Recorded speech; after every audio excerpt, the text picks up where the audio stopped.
A man who's working with such intensity and commitment is not working for not producing result. The problem is, you heard what Krishna said through the words of a king's servant. Whatever you wish to do in your life, you have goals.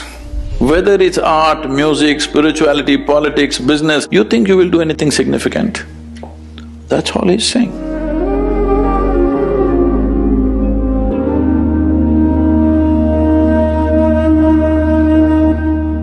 In the Bhagavad Gita, Lord Krishna advises us to keep putting in effort without being attached to the results.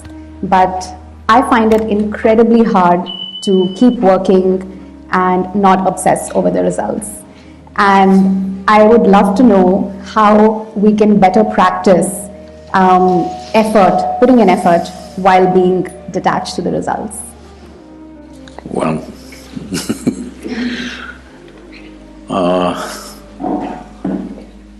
I am not in any way well studied about any scripture. It's unfortunate, but I have to say I have not even read the Gita. But we know the life of Krishna, that people think Krishna means butter, girls and flute. But you need to understand this. All these things happened only till he was 16 years of age. So after 16, he lived an extremely committed life. His commitment was to marry the political process of the day with the spiritual process, because he saw unless those who wield power are essentially in their experience have a larger sense of life and an inclusive sense of identity, not my family, my children, my husband, my wife, this stuff. You have a larger sense of identity, only then you must wield power. Otherwise, it will lead to corruption. People say, power is corruption. Power is not corruption. Limited identity is corruption. They believe they're doing the right things and they're doing the horrible things all the time because their identity is so small. So he was trying to change this. This was his whole life's mission. And always working for results. Hello? A man who's working with such intensity and commitment is not working for not producing results. Obviously, he's working for results. The problem is, you heard what Krishna said through the words of a king's servant. Nobody else told you. He only spoke to Arjuna. Arjuna never spoke. He lived for 36 years after that incident, but he never uttered one word what Krishna told him. Have you heard anywhere? He ruled as a king, but never once he said, Krishna told me this on the battlefield, not once. So everything that you have heard is only from Sanjaya, who was a king's servant. You must understand the quality of a king's servant, he's very reliable. See, if you… let's say, if your husband or wife or children, they saw something, they come and tell you, they will add a little bit of their own stuff and tell you. It is intrinsic to a human being. Their own opinions, ideas, other things will naturally get into what they're speaking. But a king's servant is trained never to add his opinion, otherwise his head will go. He will only interpret everything word by word as it was. So he is a kind of a ancient tape recorder, okay? He's recording and just telling the king, this is what he's saying. But there's no context. What is shared between two people where there's a very deep relationship? If two lovers are doing something, talking to each other, somebody else may think they're quarreling, but they're doing their love affair. So this is a love affair between Krishna and Arjuna because they know each other very intimately.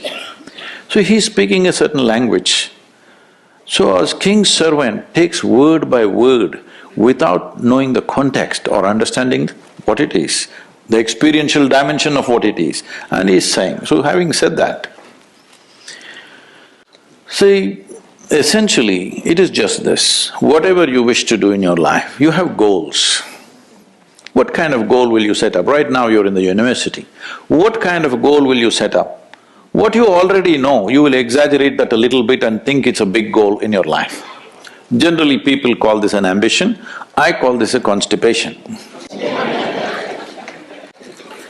Because you're trying to handle life little by little, just like constipation. If you have a goal, your goal cannot be something absolutely new, it is only an exaggeration of what you already know, yes or no? Can you think of a goal that you simply don't know? How is it even possible? So, what he is saying is, there is a direction we have taken, but you have to be dedicated to the process, otherwise goal will just be hallucination. If you do one thing right now, just don't take this one breath, take the other breaths, let me see. I can't do it. That's all he's saying. He's saying without taking this step properly, you hallucinate about the goal, what is the point? In yoga we say this very simply. We say if you have one eye on the goal, you have only one eye to find your way, it's inefficient, that's all. So he's just talking about in a battle, if you're inefficient, it is not that you won't get your increment or promotion, you just get dead. Hello? In a battle, if you're inefficient, you think you will just lose your marks or something? A grade you will lose, is that what it is? No, you will be buried that evening. So he is telling him, because Arjuna is talking about how to kill all these people and may become a king, he says, you will not become a king yet. You need to shoot this guy in front of you now, properly. Otherwise, not the king, you will be buried today evening. That's all he's trying to tell him. Is it wrong? So, every year in the month of November, we have a business event. So 200 CEOs were there last year also, this November it's coming again.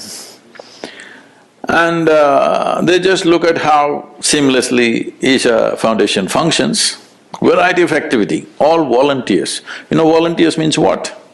Nobody's trained for the job. They are super dedicated, but they're not trained for the job. And you can't fire them because they're volunteers. If you hire them, you can fire them. They're volunteers, how to fire them, you can't.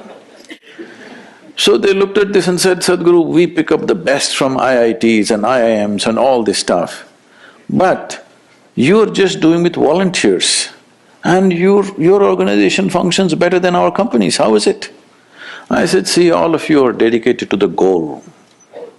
Here, I have continuously instilled in people that you're absolutely devoted to the process. Now what you're doing? You do this well. Most of them don't even know where I am taking them, all right? They're working for a certain project, they don't know what is the goal. I have something else, if I tell them right now, they'll freak. Because my goals are so far, they will give up.